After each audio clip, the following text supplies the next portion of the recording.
Local singer and songwriter Dylan Swinson is out with his second album, Proven Wrong Kid. In this special edition of Quintin's Close-Ups, I sit down with Dylan one-on-one. Well, Dylan, it is so good to see you. So good to see you again. I appreciate this. I appreciate you for this, man. I feel like I haven't seen you since 1973. Well, let me begin there, because I've known you for so many years, and I've known you since the time that you were, trying to get to where you are now. Absolutely. You worked with Jimmy Johns. You interned at ABC News 4. You actually said this on May 30th on your webpage on Facebook. You said the following quote: "I will be performing for Join Booster tomorrow at 8 p.m. for the Behind the Bar series. I love the app. It truly is amazing. We'll be broadcasting at 8 p.m. Eastern.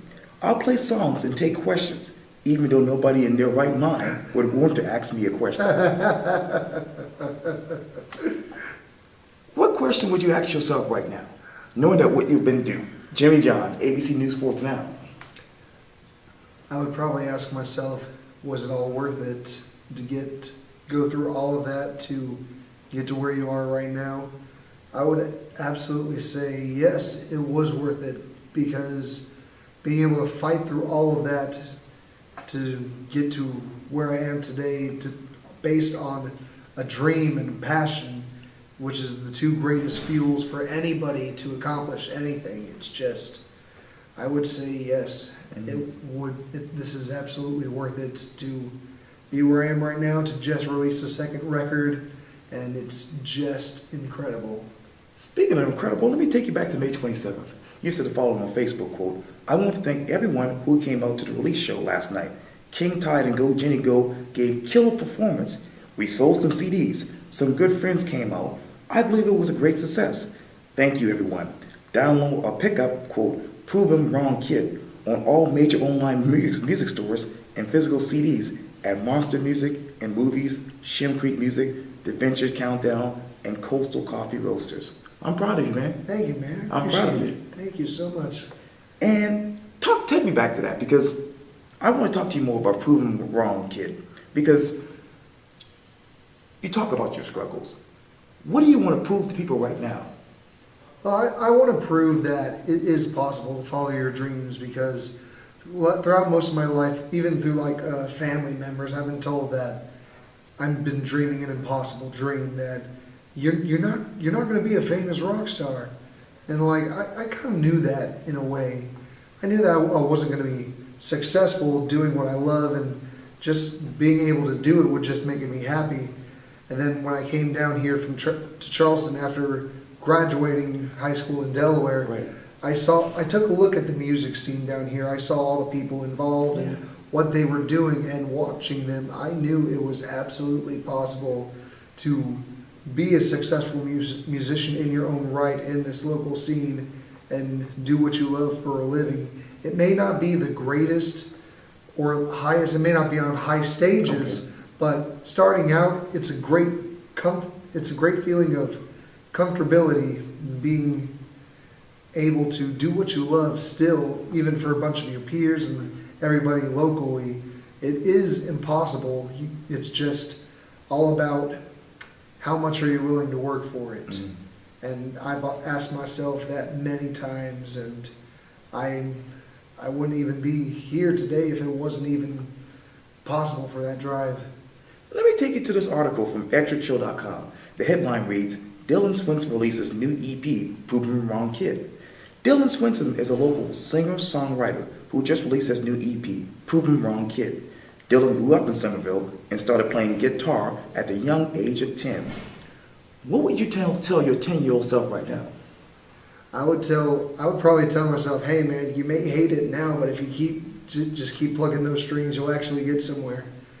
Because believe it or not, when I was 10 years old, I did want to learn how to play the guitar, but then as years went by and I was just interested in school and video games, and I didn't have a stand to display my guitar. I feel like that's one of the main reasons when growing up I didn't have any interest in picking up the guitar, even after the lessons, because I just kept it locked away in a case or whatever until I got some advice from my guitar teacher. Just have it on display, put it on a stand, just have it laying around because you'll see it, you'll have the urge to pick it up. And he was absolutely right because I became a lot more interested.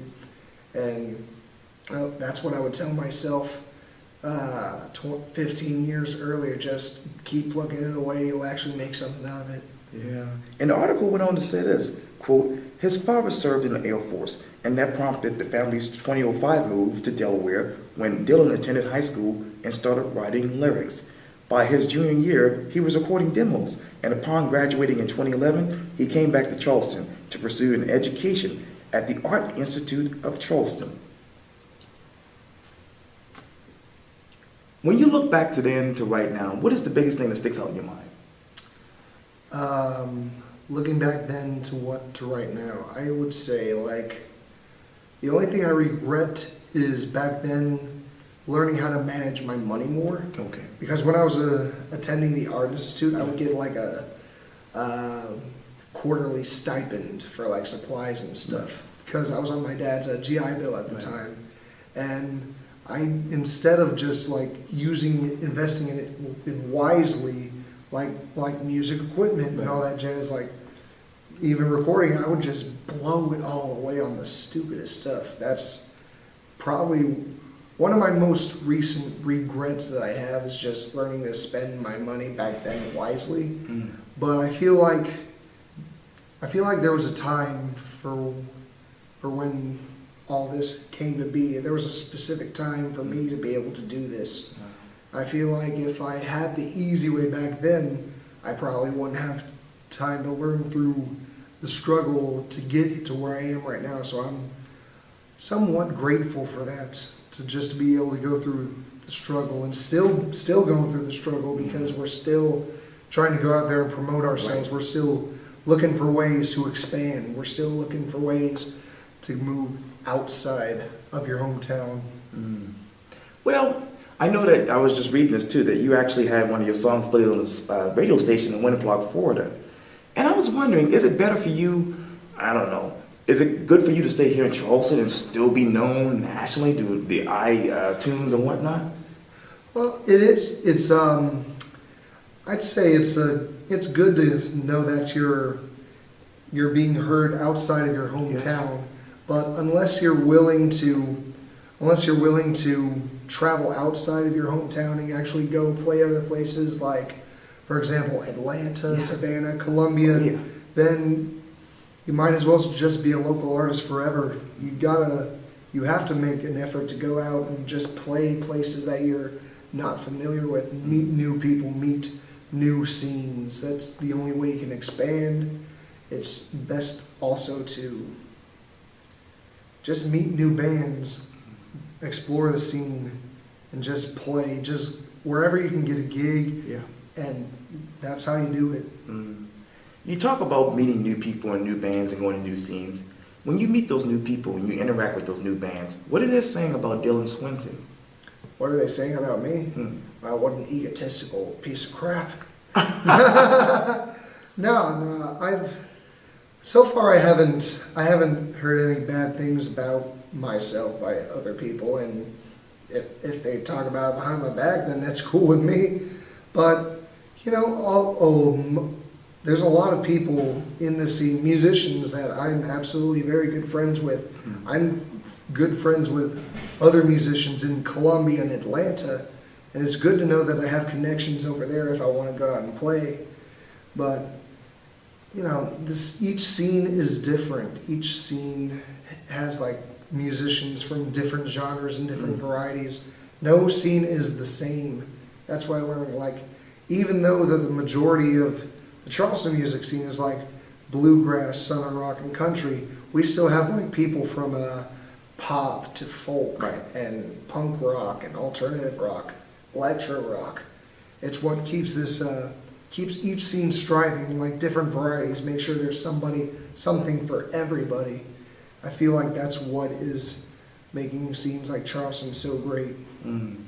Let me go back to that question I just asked you, because when I do interviews, people come up to me all the time, hey, we love the interview you did with so-and-so, Thomas Ravenel, Congressman Sanford, whatever. And it makes me feel great that I'm doing a great public service. You are absolutely doing a great job, man. Well, thank you. And when people come up to you and say that they love what you're doing as far as music, what plays in your mind? I'm like, oh wow, somebody's actually paying attention.